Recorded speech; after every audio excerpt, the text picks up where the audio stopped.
Bien, bonjour à tous. Merci d'être avec nous. Nous sommes le 27 avril et dans quelques jours, c'est le 1er mai.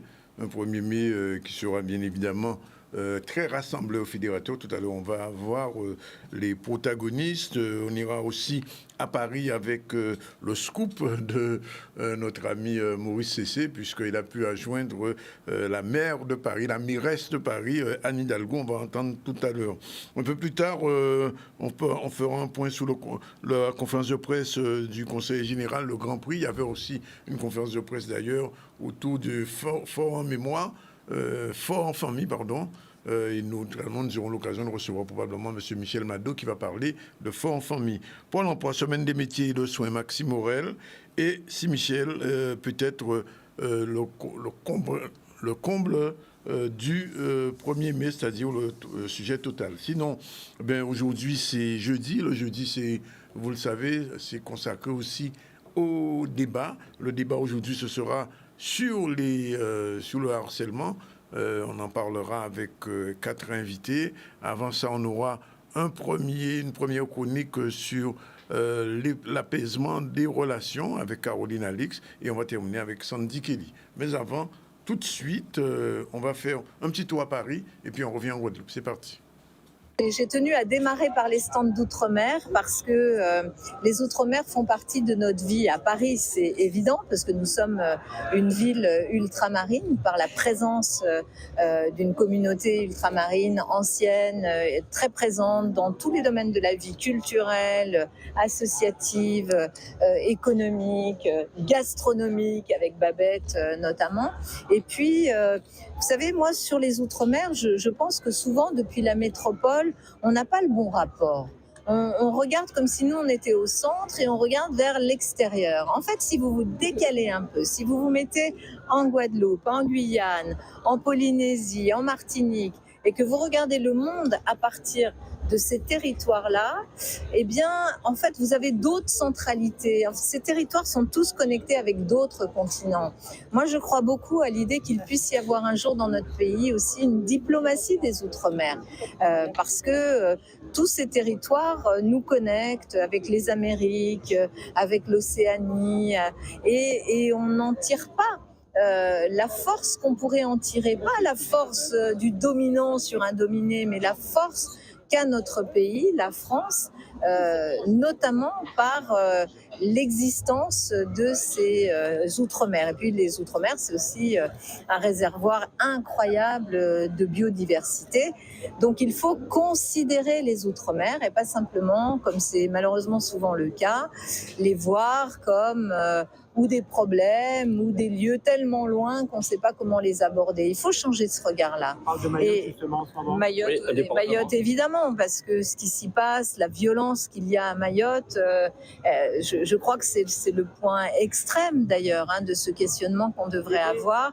Et il faut vraiment que du côté des pouvoirs métropolitains, on considère les Outre-mer aussi à partir de cette ouverture sur le monde qu'ils nous procurent. Et finalement, on est une grande puissance maritime aussi. Mais notre puissance maritime, elle vient aussi de l'existence des Outre-mer. Et peut-être pour montrer, parce que ça fait longtemps que j'aime vraiment profondément les Outre-mer et que je trouve que le regard et la relation qu'on a avec les Outre-mer depuis la France métropolitaine n'est pas au bon endroit.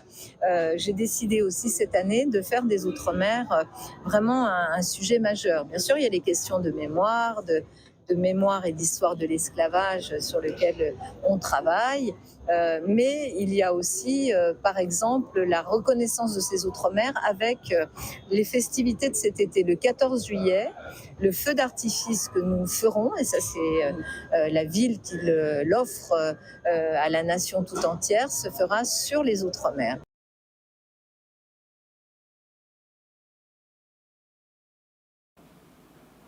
Voilà, il faut quand même remarquer qu'Aline Hidalgo parle de nos territoires qu'on s'est définitivement d'ailleurs, quoi. C'est la France, c'est la Guadeloupe, c'est la France, la Martinique, c'est la France, les territoires mais aussi la France à vie, quoi. Enfin bon, bref, aujourd'hui c'est le 175e anniversaire pas de l'indépendance, de la libération des esclaves. Et justement, Madame Hidalgo, ce qu'elle disait.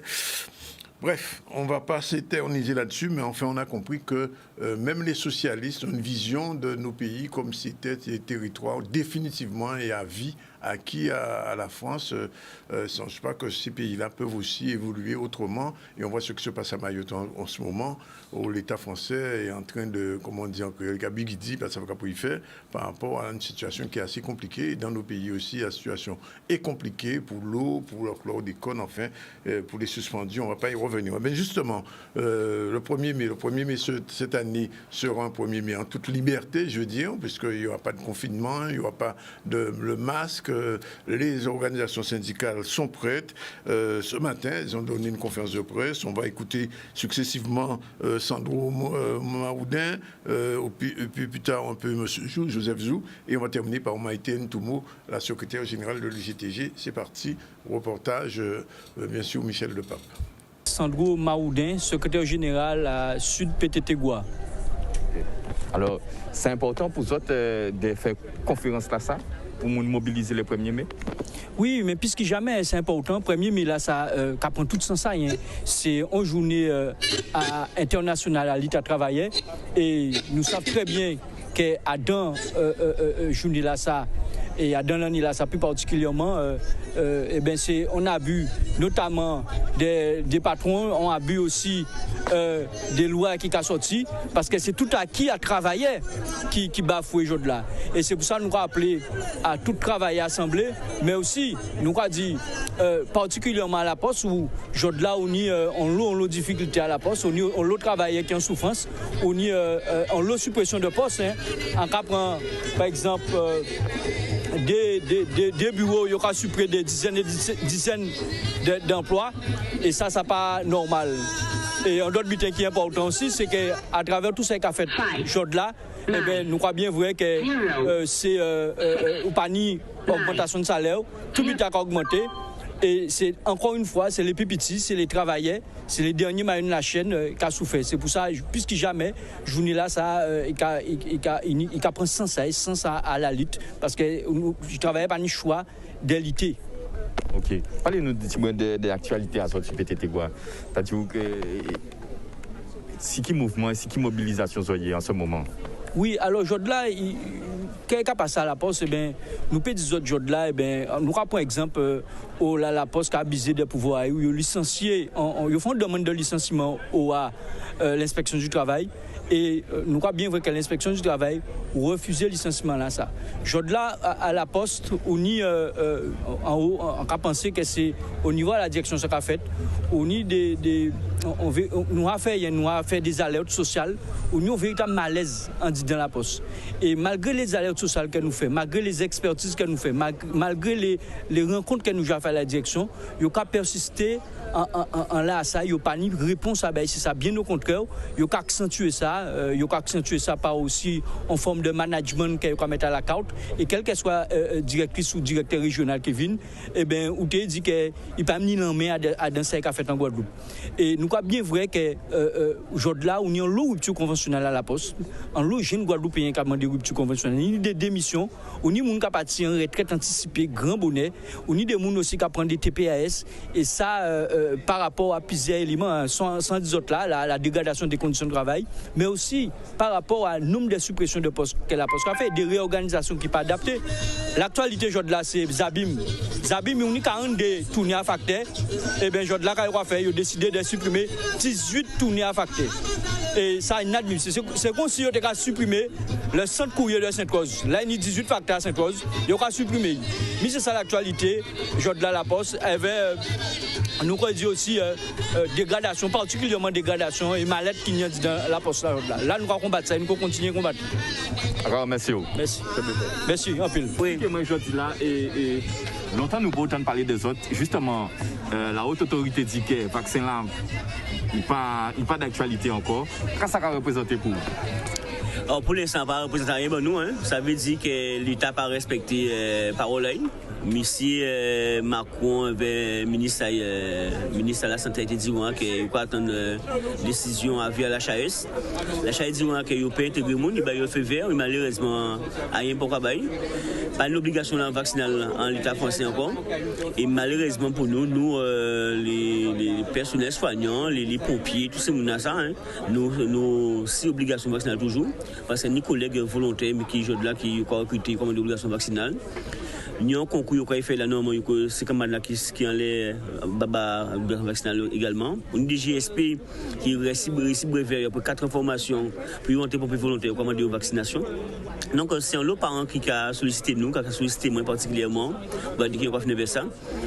Malgré tous ces bitins-là, nous avons des noms en tête à pays là qui continuent, rester veille que veille, c'est ça. Tout le monde a resté scotché à la décision en éventuelle de créer sortie.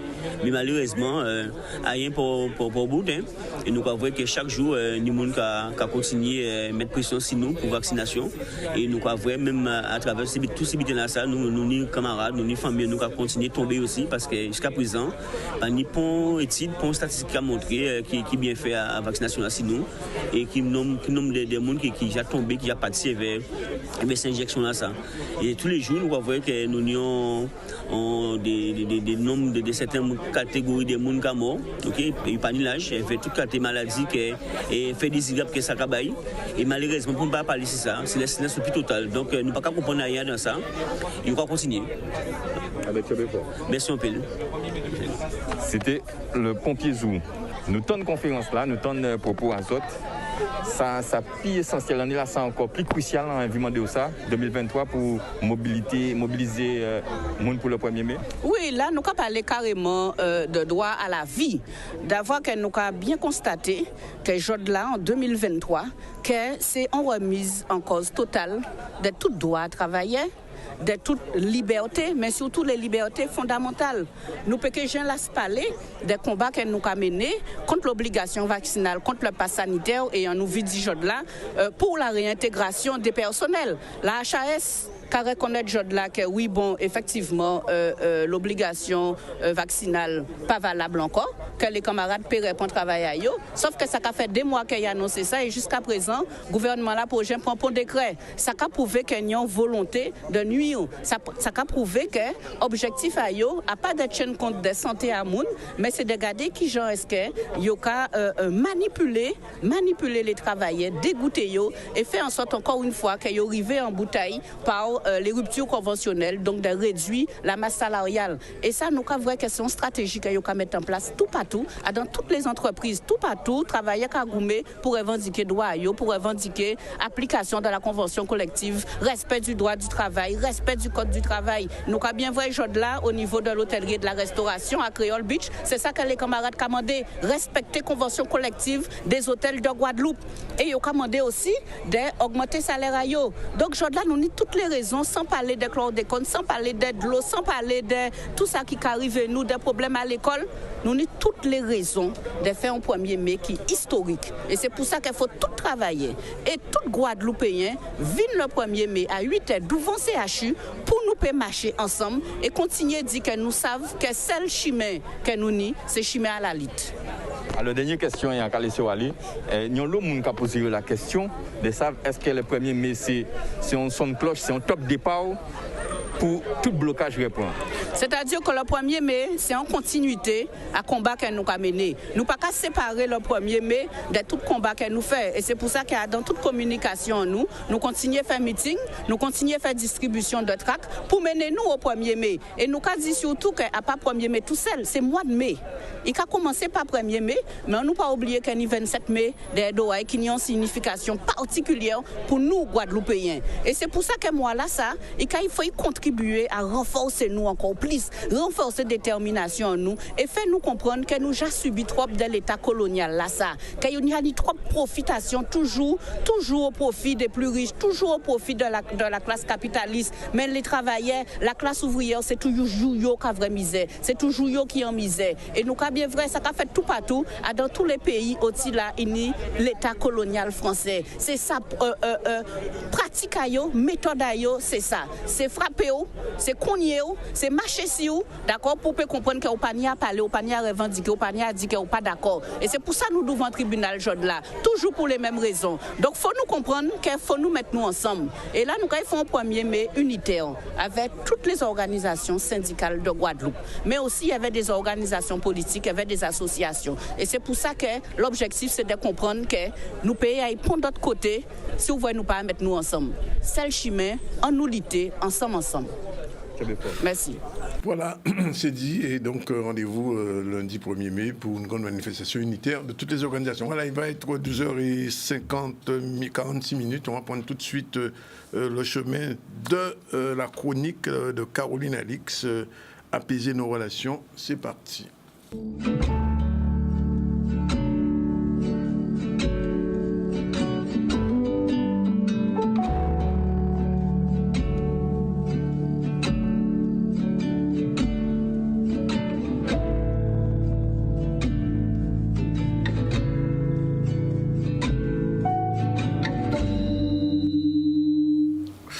Caroline, bonjour. Bonjour Danick. Merci d'être avec nous. Et aujourd'hui, on va parler de quoi dans cette chronique? Eh bien, les litiges entre les parents et leurs ados. Ils sont aussi fréquents? Je crois que c'est une période de la vie où on a des attentes différentes les uns et les autres et on ne rentre pas toujours dans ces sujets délicats. C'est vrai qu'à la fin de ton ouvrage, tu abordes le thème de la gestion des conflits entre parents et adolescents. Est-ce qu'il y a un rapport juridique? Alors effectivement, c'est une bonne question. Pourquoi avoir parlé de ça ? C'est juste pour expliquer que la méthode rationnelle de gestion des conflits qu'on peut utiliser au sein d'un tribunal, elle est aussi utile à la maison, notamment face à nos adolescents. Alors pourquoi il y a autant de conflits entre ados et parents ? Eh bien en fait, l'adolescence, on le sait, mais on ne le prend pas assez au sérieux. C'est une période pendant laquelle les parents sont un modèle très important pour l'adolescent pour savoir comment gérer son conflit. Et on n'a pas pris conscience encore dans nos sociétés occidentales de l'importance de cette responsabilité d'aller dans le conflit pour aider l'enfant à en sortir intelligemment et de rentrer dedans.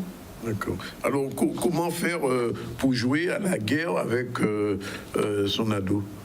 Alors effectivement, ils se font les dents sur nous en fait, les ados. Ils vont créer des incidents, des conflits.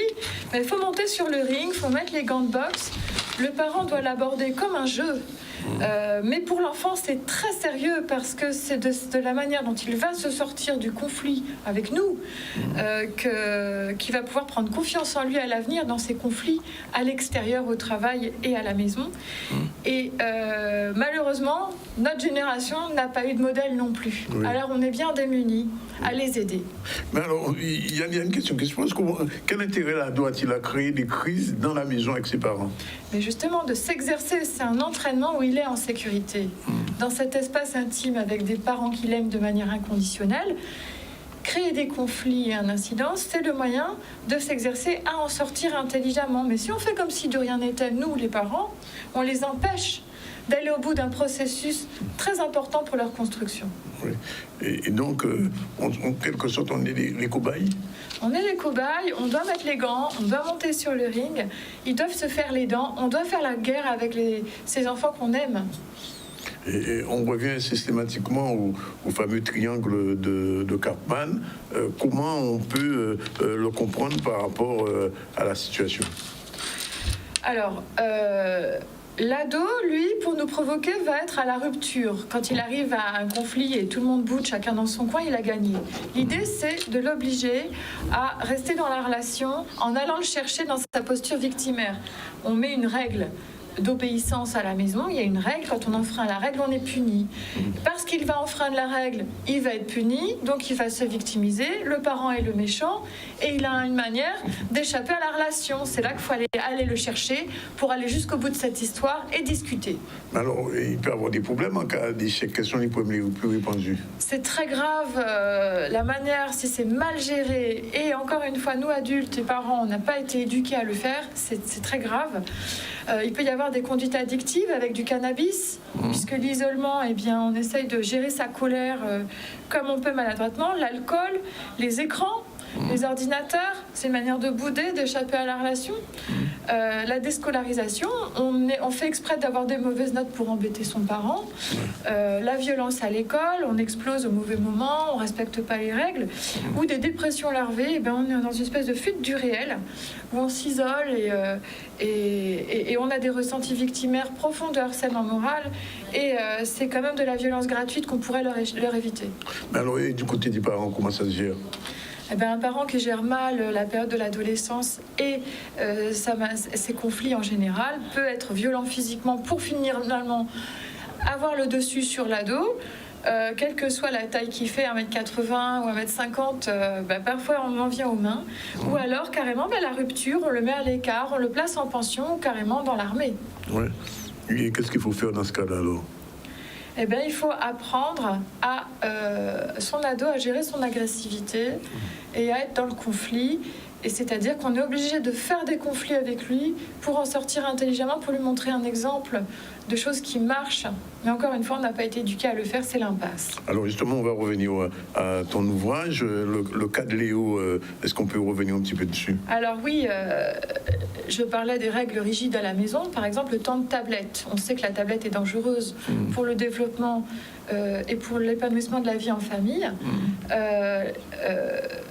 Créer une règle autour du temps de tablette et l'enfreindre, c'est une manière pour l'ado de créer un conflit. Et le chercher parce qu'on va le punir, au lieu de le punir et lui dire va dans ta chambre, on le met à l'écart, c'est ce qu'il veut. Donc il va falloir discuter sur pourquoi est-ce qu'on met en place un temps de tablette, pourquoi c'est un besoin de pouvoir partager du temps ensemble à la maison, d'avoir des moments de complicité, d'intimité, d'échange. Sinon, l'écran il va dévorer tout l'espace. L'ado lui, mais oui, mais je suis occupée dans mon truc. Ça s'arrête à un moment où je suis pas prêt moi à m'arrêter. Après, ça peut se négocier, se discuter, trouver des compromis. Mais écouter les besoins de chacun et recourir à la communication non violente. Alors finalement, dans le cas de Léo, qui est le fautif? C'est Léa ou la mère? Eh ben, dans le cas de Léo, le problème est que la mère le met à l'écart et le punit en lui disant va dans ta chambre. C'est la mère qui est fautive en fait, parce que enfreindre une règle, ça fait partie de la construction du jeu de l'ado. Si la mère va à la rupture, elle l'empêche de construire du sens autour du conflit. Sur un cas tout simple et tout bête, on comprend la gravité à grande échelle sur des années et des mois. Alors, comment la CNV permet-elle de régler ce type de conflit? Elle permet de faire des incidents sur des sujets anodins et d'aller au bout de l'appréhension des besoins de chacun à la maison. Il y a une liste de 50 mots qui permet de sortir des rapports de dominant-dominé. Dans cet espace, le parent est en sécurité. Il affirme un besoin de partage, de coopération, d'obéissance. Sans s'énerver, et l'enfant, l'ado, lui, doit affirmer un besoin de respect de son rythme, de sa vie privée, et en parlant chacun le langage des besoins et en s'exerçant à parler le langage des besoins, 50 mots, c'est quand même pas compliqué, eh bien on peut aider son adolescent à muscler sa capacité à rester dans les relations plus tard au travail et dans son couple. Alors Caroline, qu'est-ce qu'on peut dire aux parents pour les encourager à faire ce travail, parce que finalement c'est nécessaire? Et oui, alors c'est pas le tout de dire à nos parents qui vont être en difficulté, c'est quoi la solution?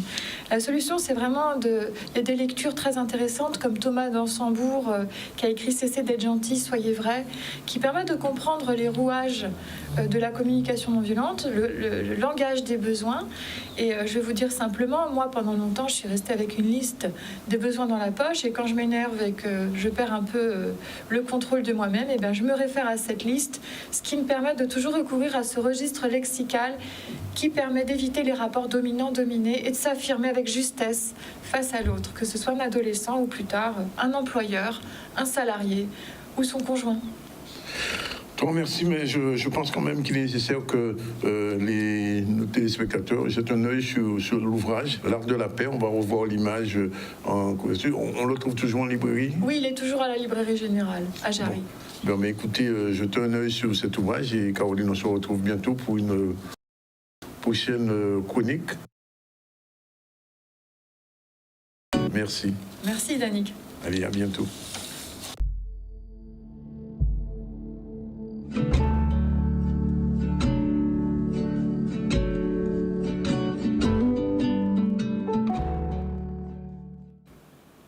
Voilà, eh bien, on profite pour prendre la première pause et retrouver tout à l'heure nos amis pour le débat. Je vais parler de Chantal Cissé-Ivamur, Barbara Jossa, Marc Saint-Hilaire et Harry Boussillon. Ils seront tous tout à l'heure sur le plateau avec vous pour le débat sur le harcèlement moral. À tout de suite. Voilà, il est exactement 13h03. Pendant 40 minutes, nous allons débattre comme tous les jeudis. Et ce débat, c'est, on peut dire, ce deuxième épisode, puisque Mme Cissé-Ivamur, bonjour. Bonjour. Elle avait initié un premier débat sur le harcèlement. Cette fois-ci, sur le harcèlement moral au travail. Alors, on peut dire que c'est un harcèlement qui est destructeur pour les gens qui le subissent. Et justement, elle s'y connaît. On va en parler tout à l'heure.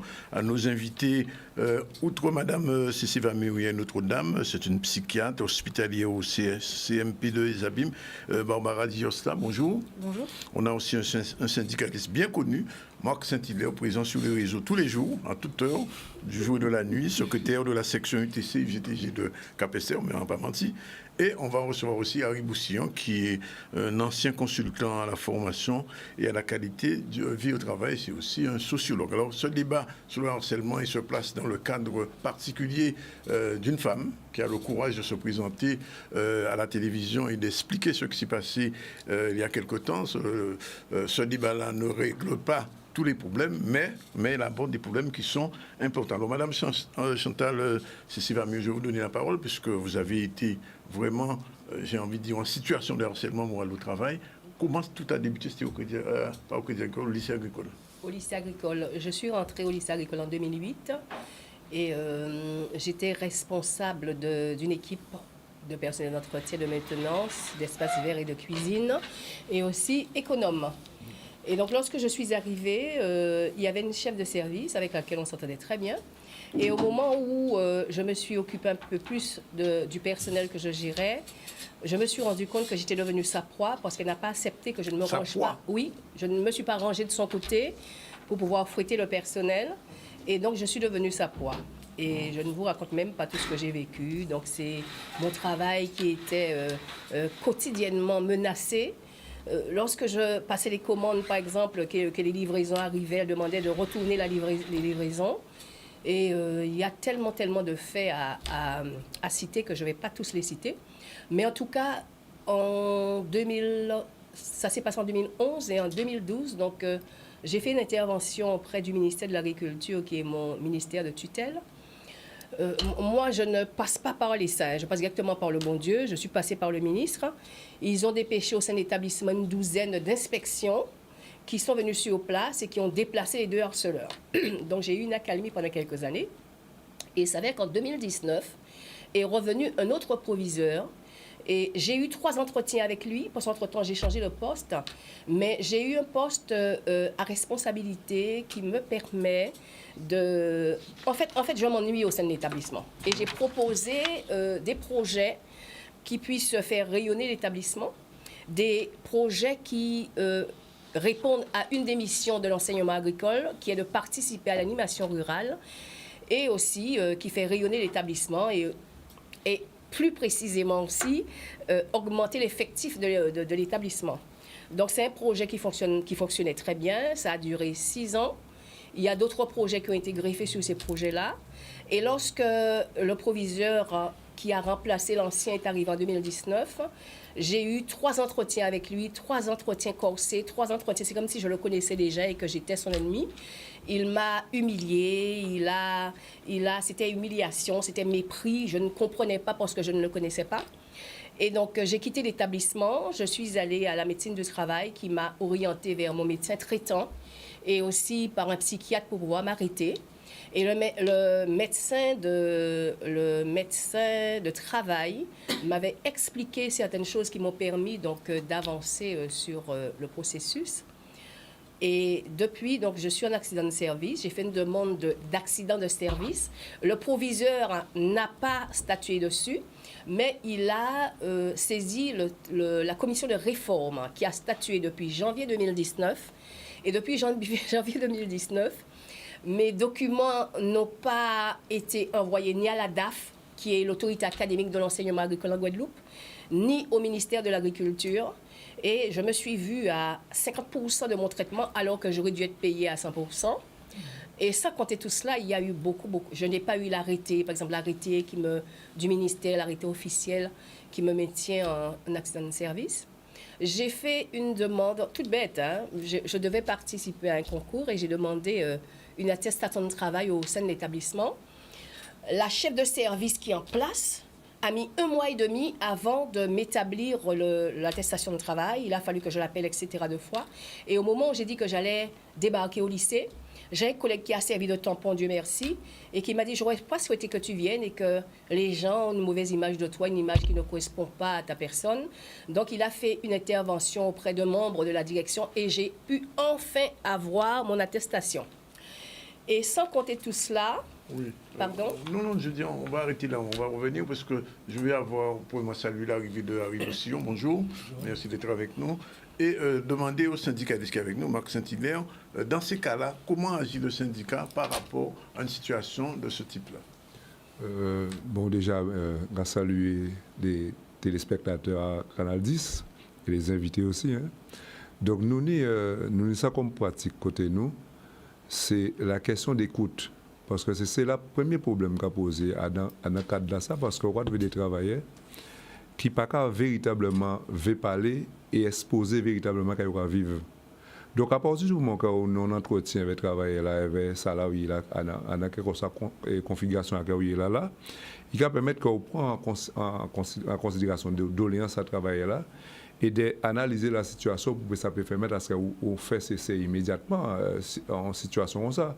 Parce qu'il faut nous bien comprendre que quel que soit employeur privé ou public là, ils ont une obligation en termes de résultats pour que ça puisse assurer, préserver l'intégrité physique et morale des travailleurs, qui peut effectivement répondre à la mission, à statut de service public là qu'ils ont en charge de gérer.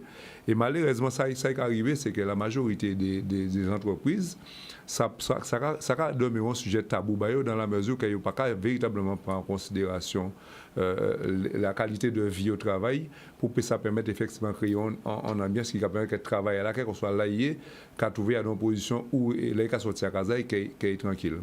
Et ça qui est important pour nous comprendre aussi, c'est qu'on a des instances, notamment ça va créer le CHSCT qui est en charge de mettre en place commission d'hygiène, sécurité et conditions de travail, qui a effectivement changé de nom à plusieurs reprises, qui est passé par de santé, sécurité au travail, qui ont en charge en particulier de permettre à ce que structure-là, ça qui composait avec les représentants du personnel et les élus, encore le chef d'entreprise dans ça, pour que ça permette qu'on toujours effectivement analyser les fiches de poste, analyser les situations et conditions de travail, et qui permettent à ce qu'on détermine ça et qu'on mette en place un document unique de l'évaluation des risques professionnels, qui permettre que les risques psychosociaux qu'on fait entrer à Et malheureusement, comme on a bien expliqué, en grande majorité, ça part en sujet principal qui a effectivement créé des situations que le monde peut effectivement du mal à gérer.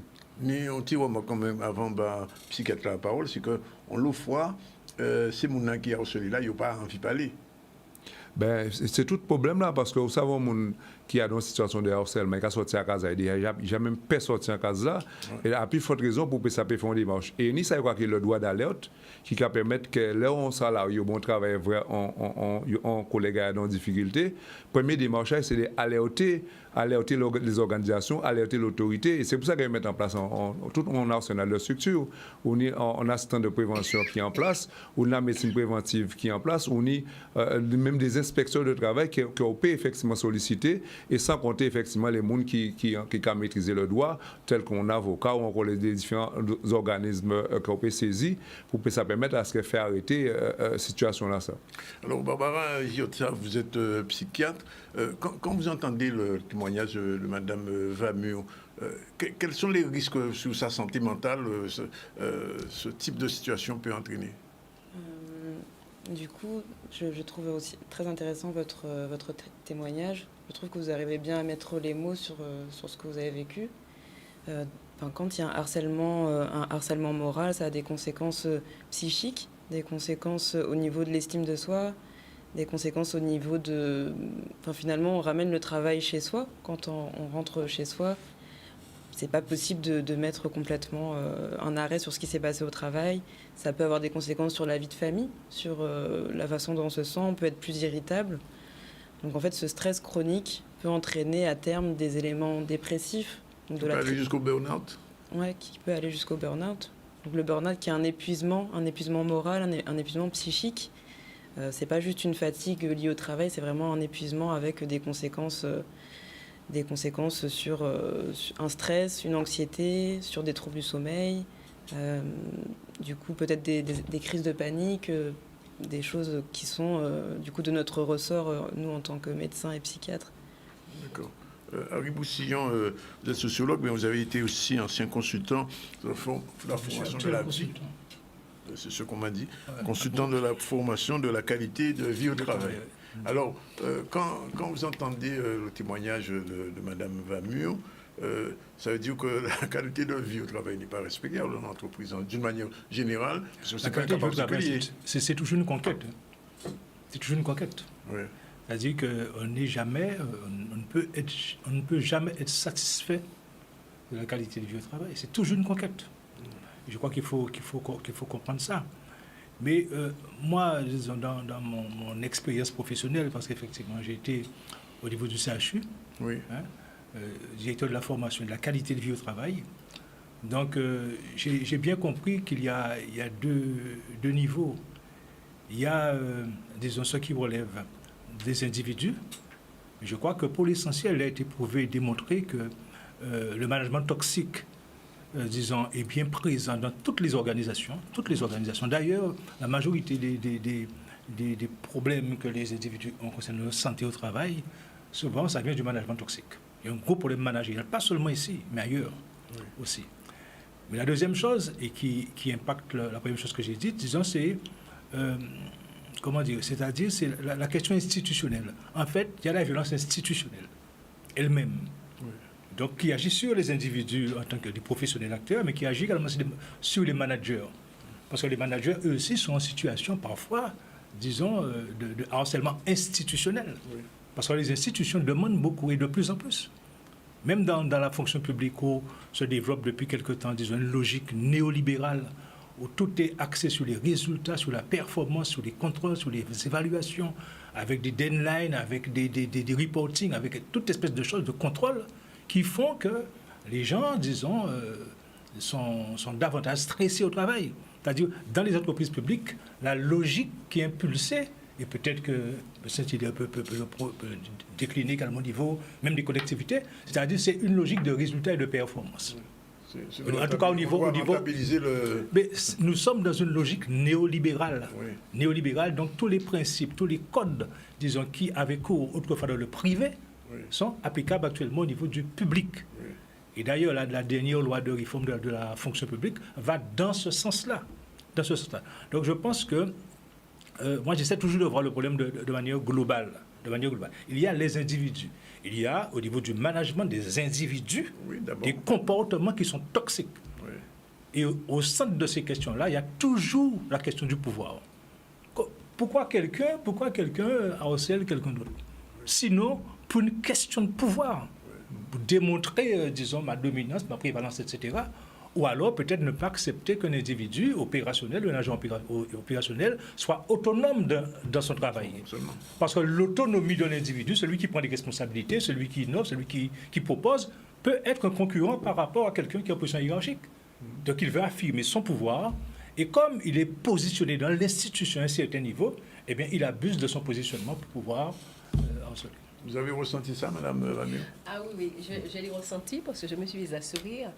Et il faut savoir qu'au sein de l'établissement où je travaille, il y a un patrimoine génétique qui est implanté dans l'établissement c'est un flambeau mais qui crache du mépris, qui crache du clivage, qui crache de l'humiliation. Et à chaque nouvelle direction, on lui remet le flambeau. Et comme les directions arrivent avec des avis très, très verticales, etc., ils ne prennent pas le temps d'observer les salariés.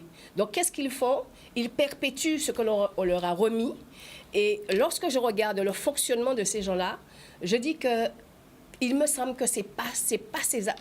Lorsque je vois leurs actes, ils sont contraires aux valeurs que l'école et les responsables devraient transmettre aux élèves dont ils en ont la charge. Et ce n'est pas ce que je vois au sein de l'établissement. Donc il faut se courber, il faut pleurer, il faut accepter les mépris, les humiliations. Et lorsqu'on tombe sur quelqu'un comme moi qui ne se laisse pas faire, effectivement, je deviens une proie. Je deviens quelqu'un qu'il faut abattre. Je deviens quelqu'un qu'il faut broyer dans la machine infernale de l'établissement. Et moi, je ne suis pas du genre à me laisser faire. Parce que lorsque je suis rentrée dans cet établissement-là, j'ai revu un peu les films sur l'esclavage. Lorsque je vois des collègues qui couraient parce que le responsable arrivait, le proviseur arrivait, il fallait courir parce qu'il ne fallait pas qu'on soit ensemble en train de parler, mais j'ai halluciné. Je me demandais est-ce que j'étais vraiment en Guadeloupe, est-ce que j'étais en 2023, est-ce que je n'étais pas, on n'avait pas fait un comeback et on n'était pas retourné sur l'esclavage. Je ne comprenais pas et je ne voulais pas me laisser faire. Puisque je n'ai pas voulu me laisser faire, eh bien Chantal Cézé-Vamur était à abattre. Ouais. Voilà. Et le syndicaliste, à ce moment-là, comment il intervient dans l'entreprise dans ces cas-là? Non, mais avant tout, il y a un élément que M. Boussian a soulevé. On est en question des coques dans Basco et pour regarder qui est-ce qui a tombé en premier. Ouais. Et dans le coq là, ça, des moments où soit sont en supérieur hiérarchique, soit c'est en agent subalterne qui a mettre pression les chefs là parce qu'on veut en haut en bas qu'on a le même niveau là. Donc ça veut dire qu'on a un système qui crée, qui est imposé et en toujours mettre en cause la question de servitude parce que à niveau de la fonction publique, on a la question de servitude, ça veut dire qu'on là ou obligé de servir et servir qu'on fait un rapprochement même analyse à faire là, ça veut dire que la question de l'esclavage, ça veut dire qu'on est maître et on est esclave. Et mentalité là, ça, il construit dans un système français là, qui a en BTK comme ça, qu'on mettre à service de. Et ça qui est arrivé, c'est que des moments où on nomme un chef suprême, sans pour autant qu'il y ait une formation, une compétence qui permet qu'il y ait assuré un encadrement, la management, ça, qui a créé effectivement mal-être, une souffrance au travail. Nous, démarchons nous au niveau des entreprises, c'est qui bitin. Déjà, la première démarche, c'est sensibiliser patron là, employeur là, autorité là. Parce que la question de sensibilisation, surtout en rapport des abandons des collectivités, on peut changer. On peut changer tous les 6 ans, changer responsable, changer autorité, et que ça là qui vient là pas forcément nous maîtrise, nous connaissance en la question de la souffrance au travail. Ouais. Donc là nous avons fait une intervention, ça veut dire nous à plusieurs niveaux. On est sur le plan syndical, ça veut dire nos mesures d'urgence, par exemple constitution à Vamur, ça veut dire il faut automatiquement qu'on fasse cesser dans l'immédiat. Si nous voulons, c'est comme si on a un danger immédiat. Ça veut dire que nous n'avons par la suite, si on ne pas fait arrêter ça, il y a des conséquences. Ouais. Par exemple, on va prendre un exemple simple, pourquoi on change d'autorité, peu importe dans la structure, là, mais le fait qu'on a un monde qu'on ne peut pas licencier, mais on n'a pas besoin de plus, on va faire un choix de mettre en voie de garage et de remplacer par un autre monde.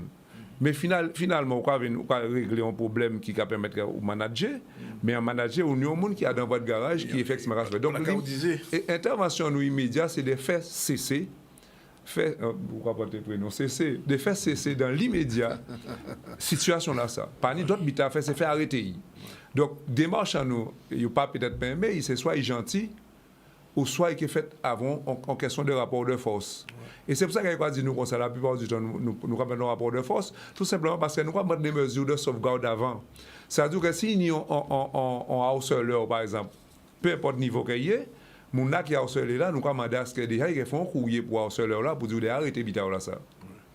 Nous avons saisi en parallèle employeur là pour demander de prendre des mesures de sauvegarde pour faire arrêter ça dans l'immédiat. Mais entre temps là, on fait des démarches là, ça et fait écouter, car bon, en notre temps, il faut effectivement qu'on arrive à équilibrer. Barbara Girtsa, comment vous intervenez dans ces cas-là? Ce qui est important à noter, je trouve, c'est que la prise en charge, elle ne peut pas être que d'un côté. C'est vraiment multidisciplinaire. Enfin, c'est pour ça que c'est intéressant qu'on soit ici ensemble. Parce que nous, comme vous l'avez dit, le premier acteur, c'est souvent le médecin généraliste, le médecin du travail.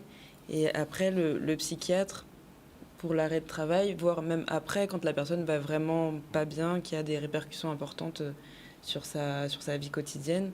Du coup, on intervient quand même en dernier dans la chaîne. C'est pour ça qu'en fait, nous, on est là, on peut donner des arrêts de travail, mais c'est juste mettre un pansement sur une chose qui est systémique et qui va continuer. Donc, il y a aussi l'écoute. L'écoute, c'est important parce que les personnes qui vivent ça, souvent, ne se sentent pas écoutées, ne sentent pas qu'elles sont légitimes de parler, se sentent humiliées. Donc, l'écoute est importante et a vraiment un impact. Les traitements qui peuvent apaiser. Mais en même temps, effectivement, il faut aussi toute la prise en charge syndicale et au niveau de l'employeur. Et si la personne souhaite quitter son travail, peut-être être accompagnée aussi au niveau de la médecine du travail. Essayer de faire le lien avec la médecine du travail pour donner la meilleure satisfaction possible. On va prendre une première pause tout de suite et on va revenir avec Harry Boussion tout à l'heure sur les méthodes d'intervention. Il est déjà 13h24 et on est là jusqu'à encore une vingtaine de minutes. Alors, en Noailles, première pause, on se retrouve tout à l'heure. Voilà, on reprend le débat, là, on l'avait laissé tout à l'heure, le débat sur le harcèlement moral au travail. On a eu le témoignage de Madame Cécile Amio de jeudi, c'est le deuxième épisode, je ne sais pas si il y aura un troisième, on verra ça tout à l'heure. Et j'avais demandé à Harry Boussillon, qui a été consultant et qui l'est toujours, même moralement, même si on pas en poste encore, ou à la retraite. En cas de travail, en consultant toujours. Consultant toujours, bon. On pense à celui-là. Oui, on pense à celui-là. Bon, alors, question là, poser là, c'est ça. Là, on a des cas comme ça, qui j'en peut intervenir, parce que là, on a ça, on va dire, processus système capitaliste, néo-capitaliste, etc., de toute en rentabilité au travail, de bourrer moun. Mais est-ce que ça a arrêté? Est-ce que ces patrons-là, est-ce que ces moun-là, il faut comprendre qu'à un moment donné, il faut, toute façon, les organisations syndicales, les forces syndicales, bon, ni rôle ailleurs de ça. Un rôle de veille. Oui. Ça, c'est clair. D'alerte ou de veille? De veille aussi. De veille. De veille et d'alerte. De veille. Correct? Parce que il y a beaucoup qui disent comme ça que l'homme est le capital le plus précieux. Oui. Hein, vous savez ça? Voilà. Bon, donc si l'homme est le capital le plus précieux, il faut que les organisations, disons, ni sans tête ailleurs. C'est-à-dire il faut être bienveillant vis-à-vis du personnel. En organisation, en entreprise qui a réussi, si personnel-là bien et performant. Ouais. Et souvent, la question des ressources humaines, c'est une question centrale. Centrale. Il faut tout le temps vous soucier de regarder qui j'en ai accompagné personnel pour mieux en travail. Pour qu'il soit mieux en travail, c'est quoi? C'est d'abord pour qu'il soit compétent à son poste. Autrement dit, il faut une gestion prévisionnelle des employés de compétences et il faut une stratégie de formation. Pour tout le personnel. Pour tout le personnel. Parce que parfois, la question de la formation, souvent, elle est beaucoup centrée sur l'encadrement. C'est les cadres qui ont la formation. Ouais. Les personnels ne l'ont pas habité. Non! Il faut des agents aussi opérationnels, souvent, qui sont compétents. Et même dans des collectivités. Parce qu'on peut comprendre comme c'est du clientélisme politique ou comme forme, etc. Mais si, à supposer qu'on prenne comme ça, mais il faut former. Il faut former. C'est-à-dire que si nous avons ces zébika coupés, des espaces verts, il faut former. Il faut savoir, et la gage là qu'a fait tel gens. Après qui couper, etc. Il faut avoir un personnel compétent, premièrement. Deuxièmement, et c'est ce qui a dit ça, si vous voulez, tu peux passer un concours pour être rédacteur, pour être cadre, pour être directeur, etc. Mais il y a un problème, si vous de savoir être des gens à haut. Des gens à haut. Tu peux techniquement, puisque si moi interroger on cadre, si les différentes formes de management qui existent, le management participatif, directif, tout il y a toute théorie, là, il connaît tout ça. Puis là, c'est concrètement, est-ce qu'il y a appliqué il y a des ambitionnels? Il y a parlé du management bienveillant. Même les gens qui ont harcelé là et qui disent comme ça, non, il faut pratiquer un management bienveillant. Comprenez? Mais c'est le problème du savoir-être. Et vous pouvez connaître techniquement, mais vous n'êtes pas capable de faire. C'est même un monde qui a joué au football, vous pouvez être très très bon joueur, vous pouvez être entraîneur. Et ça, c'est des choses qui sont, de mon point de vue, important. Au niveau des agents, là, on a fait formation pour ces agents-là. Sinon, butin d'ailleurs, qui est très frappant, les agents qui souffrent le plus de burn-out, tout ça, souvent, c'est les agents qui sont impliqués. C'est parce qu'ils sont impliqués, justement. Vous comprenez? Ouais. Et donc, ça aussi, il faut apprendre ces agents-là. Il faut savoir parfois lâcher prise. Il faut lâcher prise. Il faut faire calcul là pour garder. Il faut faire calcul à gain, rêver, perdre tard. C'est-à-dire, moins payer, rendre moins malade pour l'entreprise. Parce que ça n'a pas de sens. Entreprise là, ce n'est pas familial. Pourquoi passons l'autre temps là? D'accord. Mais il y a un grand philosophe qui dit comme ça, il faut savoir ce qui dépend de nous et ce qui ne dépend pas de nous. Ce qui ne peut pas dépendre de moi, payer moi pour y. Il ne peut pas dépendre de moi. Par contre, ça qui dépend de moi, qui fait au mieux. Tu vois? Mais sinon, vous pouvez trouver malade dans l'organisation là. Ouais. Et moi, je pense que les syndicats, à ce niveau-là, il faut faire en sorte que, ni au niveau de l'entreprise, on stratégie de prévention des risques psychosociaux. Quand on dit c'est un document, c'est-à-dire c'est des dispositions qu'il y a dans un document unique, mais l'entreprise peut élaborer un schéma directeur de prévention des risques psychosociaux qui est voté par le CHSCT, qui est délibéré ici. Ouais. Et ça, c'est des dispositions. Il n'y a pas simplement fait parce que délai, même pour le document unique qu'il a fait, c'est-à-dire on peut satisfaire une obligation légale, mais on ne peut pas faire vivre. Ouais. Hein? Moi, c'est Radio là, disait qu'elle se sentait comme à l'époque de l'esclavage. Je ne dis pas ça parce qu'aujourd'hui c'est le 175e anniversaire de la libération, mais est-ce que, j'ai envie de dire, le poids de l'esclavage pèse encore sur le rapport entre salariés et... dans le management parfois. Oui. Dans le management, c'est... Je ne parle même pas quand c'est un rapport noir-blanc, je parle entre nous-mêmes déjà. Mais c'est des sangs à parler. Ouais. C'est des sangs à parler, mais des capirèdes. Justement à cause de toute histoire en nous. Mais c'est toute histoire à aller gérer ces mutations. Hein. Tout dit que c'est gérer la beauté qui est là. Qui vient gérer, bien sûr. Et dans les entreprises aussi, parce que on beaucoup de travail dans l'entreprise, dans une mairie, dans une entreprise quelconque. Nous sommes des goubitins là. Et on dit, on arrive, parce qu'on travaille, parce qu'on concourt, on poste de responsabilité. Ça peut cultiver le démarrage, disons, on butin d'arriver, c'est des carriéristes, de parvenus. Ouais. Ouais. Et là, on a donné un beau qui les vend même carrosser qui même butin qui monsieur qui a posé au problème. Mais en tête, c'est que monsieur pas accepter que vous, que vous arrivez à niveau là, dès l'été, puis il faut l'école qui vous l'a bouillon. Depuis il faut l'école qui vous, ou là, présent, au travail, ou etc. Et donc, quand on fait réaction, en qui montrer, c'est moi qui mets. Qui m'en aille. Mais c'est un butin qui est très fréquent. Très fréquent dans les organisations. Justement, là, on dit en management, c'est pourquoi, en cas de travail, ces questions-là, ça, comment c'est publié sur la négativité du travail, du comportement au travail, mais aussi également le comportement du manager guadeloupéen au travail. Qui se sent redevable de l'autre. Par exemple, là, vous voyez son direction qui est blanc, alors il faut faire ça de manière zélée pour mettre blanc à ouvrir, qu'on va diriger bien. Ouais. C'est travail à blanc là, d'ailleurs, quoi dire. Il faut qu'on termine. On travaille à blanc là.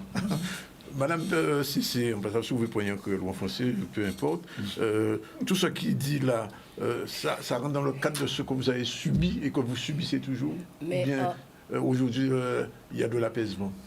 Aujourd'hui, pour ni apaisement parce que ni 4 ans quand même, 4 ans et 7 mois quand Adam. Ouais. Et yo coûté santé cadio, il y a très peu de temps, c'est en janvier, parce qu'on commençait à médiatiser la situation moins. Quand on dit envoyer mail à ministre en cabinet, monsieur Saint-Hilaire aussi, des moyens d'un recours, courrier, mail, etc. Donc là, on va senti chaleur au mois de janvier, après 4 ans et 7 mois, qu'a bien précisé. Hein? Ils ont commencé à envoyer mail, mais mail inutile qui pas dit rien, ils ont menti les mails là, ils ont besoin de rentrer en jeu, en disant que garder l'énergie, on peut faire autre chose.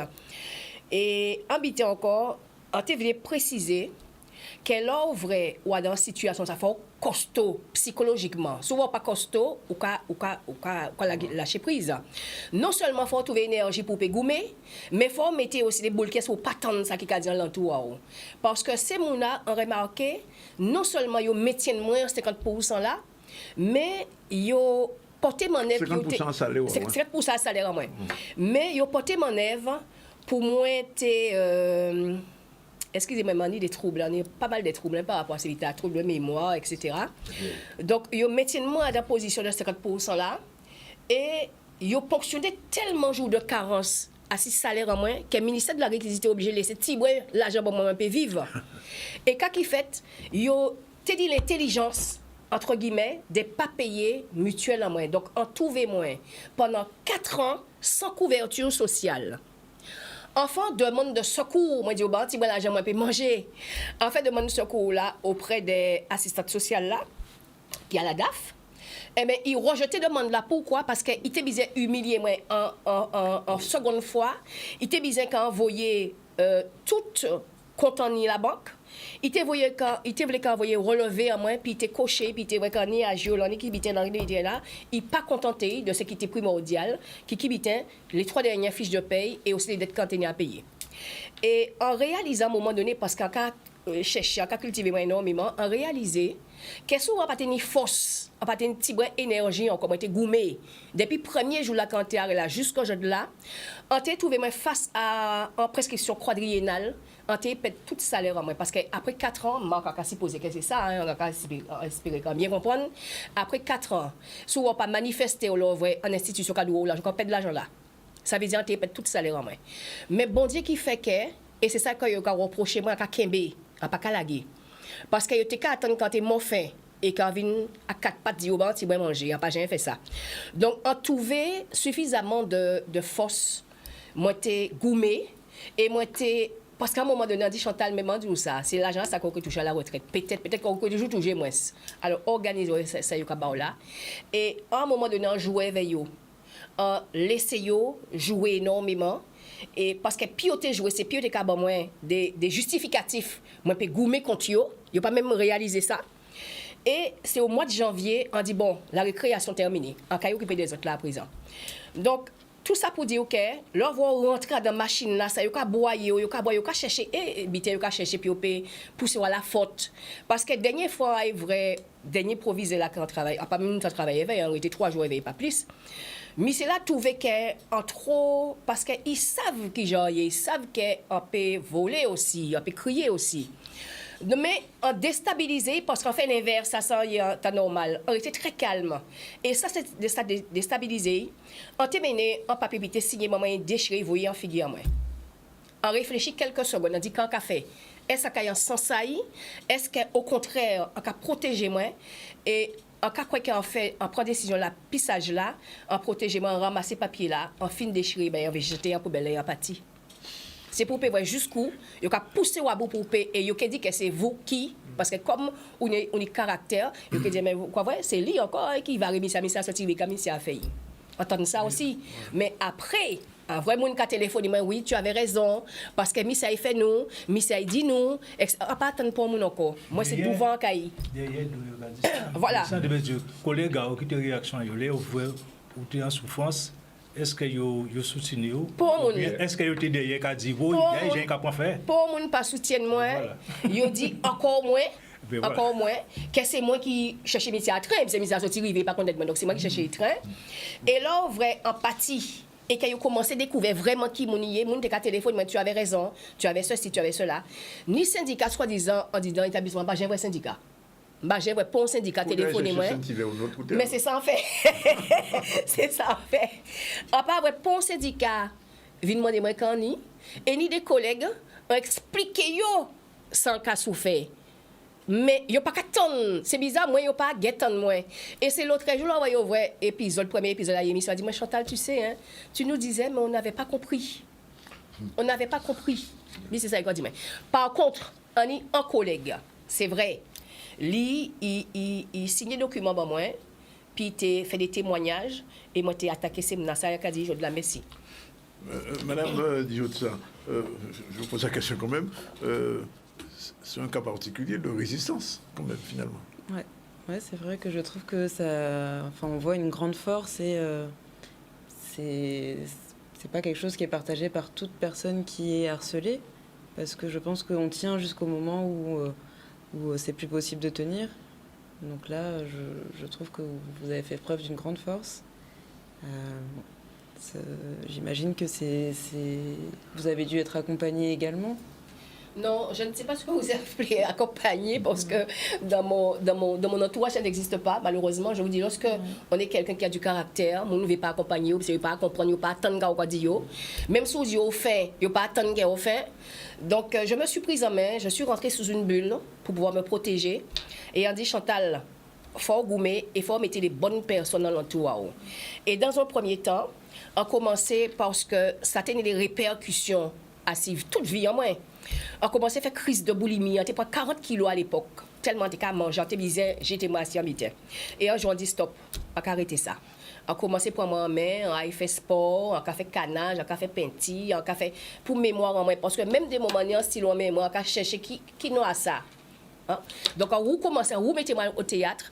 On a fait théâtre pour travailler mémoire en main. On a fait un paquet de bidets aussi pour parce qu'on est genre déséquilibré. Là, on va conduire, voiture qui partir en main. Donc, tout trouble qui est ramassé à cause de ça, on peut soigner par des thérapies que moi-même mettais en place. Justement, j'allais vous poser la question, quels sont les troubles justement qui surviennent dans des cas de ce type? Moi, je voulais juste vous poser la question, est-ce que vous avez l'impression que être accompagné par un professionnel de santé, ça aurait été pour vous une marque de faiblesse? Ou est-ce que... Mais pas du tout, madame. Pas du tout. Toutes les aides sont nécessaires et utiles. C'est que je n'ai pas trouvé. D'accord. Je n'en ai pas trouvé. J'aurais bien souhaité pouvoir m'en sortir plus rapidement, mais je n'en ai pas trouvé. Voilà. Okay. Marc Saint-Hilaire, oui. Oui, alors, Luc Hubert, c'est genre, qu'a dit et t'es qu'a dit. Que tout bitin qu'a vu non bitin par rapport à ton bitin. Et pas ni pour question qu'il y avait trouble ou encore harcèlement ou encore risques psychosociaux qui peuvent amener vers un événement quelconque. Ça veut dire que Chantal, c'est Séva, mais on sont un monde de fort caractère. Et ça, qui a vu en tant que responsable, il a vu casser. Quand il a dit casser du nègre, hein. Peut-être que le monde pas invité en ça ou à d'autres connotations raciales, mais c'est qu'il a vu un rapport de force pour ça peut détruire. Mais ça pas ça qui est plus grave. C'est-à-dire qu'après, il a un courage comme ça de passer au niveau à Canal 10, passer au niveau les autres médias et faire un petit peu de publicité. Derrière ça, il y a d'autres butins encore. Ça veut dire que si vous savez que vous avez ça parlé, qu'on va parler devant les médias, là, vous pouvez revenir, nous pouvons régler le compte en bas.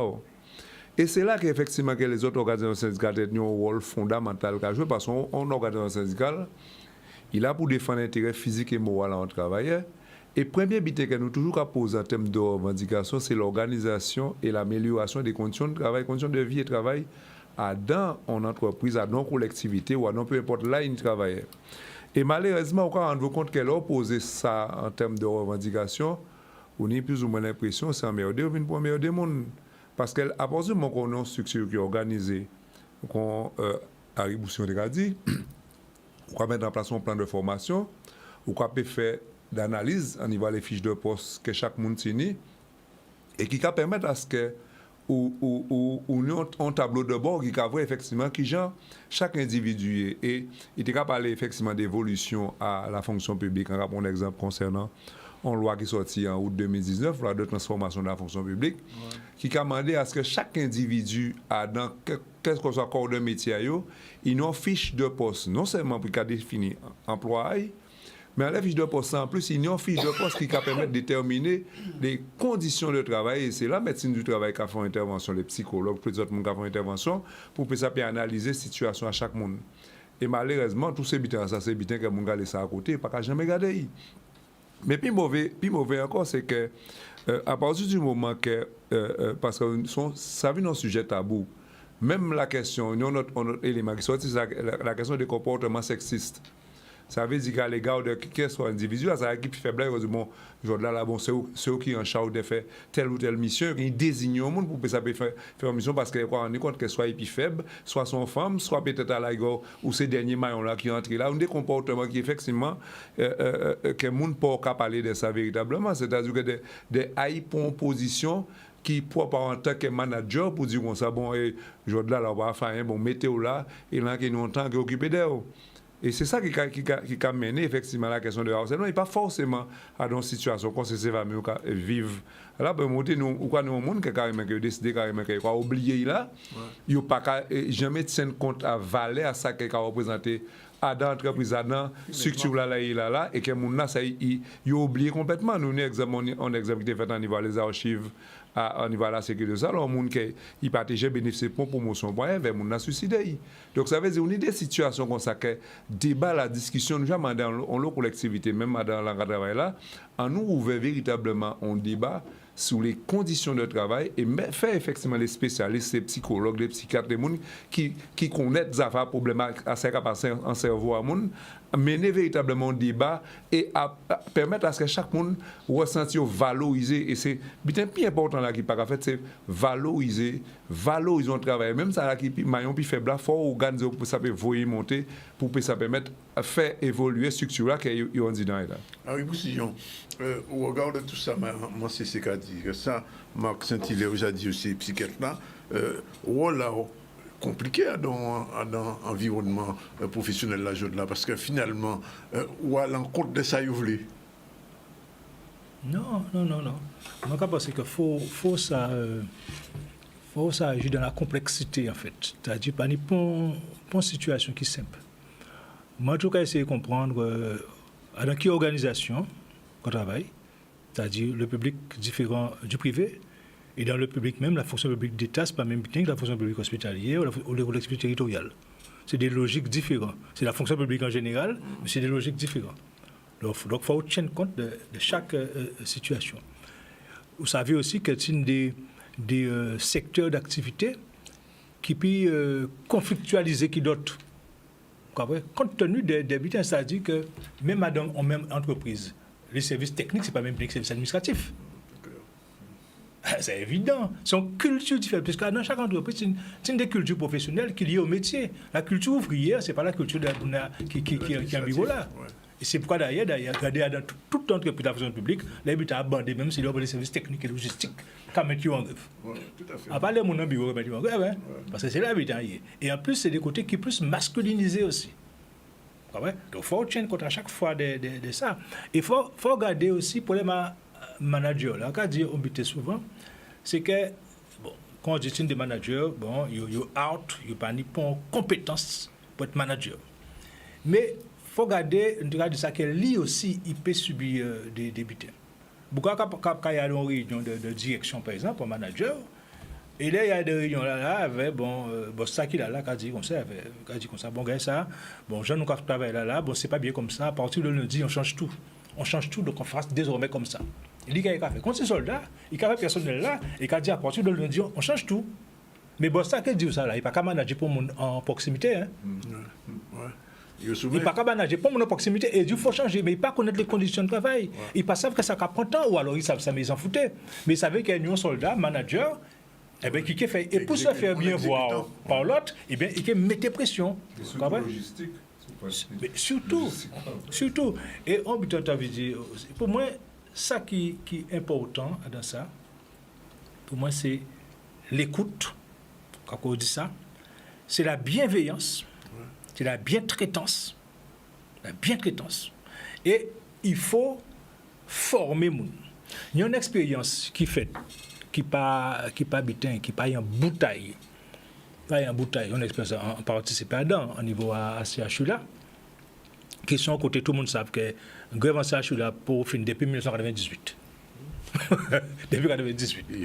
Il peut finir. Bon, mais tenue entreprise qui était faite, elle avait les partenaires sociaux.